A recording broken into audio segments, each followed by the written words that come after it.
The Battle of the Crater, a failed Union breakthrough on July 30, 1864. During the siege of Petersburg, Virginia, the Union Army launched an ambitious plan to break the Confederate lines by detonating explosives beneath their trenches. While the blast tore a massive gap in the defenses, poor planning and execution squandered the opportunity, resulting in an 8-month extension of the siege. By mid-June, heavy fighting between Union General Ulysses S.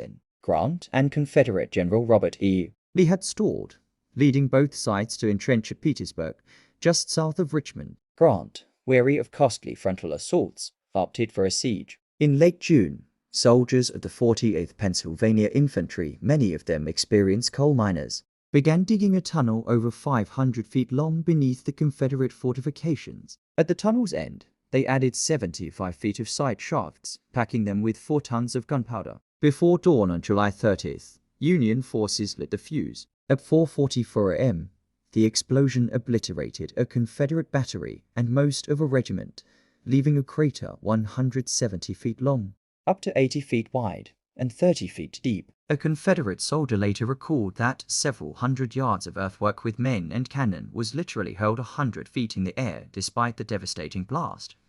Union troops were slow to advance. When they did, instead of maneuvering around the crater, many poured directly into it, becoming trapped under deadly crossfire from Confederate forces on both sides. Although part of the rebel line was briefly seized, the Union could not hold the position and retreated by early afternoon.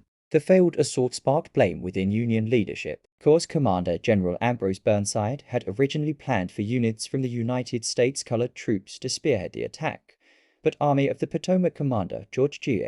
Meade overruled him, fearing political backlash. White troops, hastily reassigned to Lead, had little preparation, and the attack fell to General James H. Ledlie, whose leadership proved ineffective. The disaster at the crater effectively ended Burnside's career. He resigned from the army on April 15, 1865,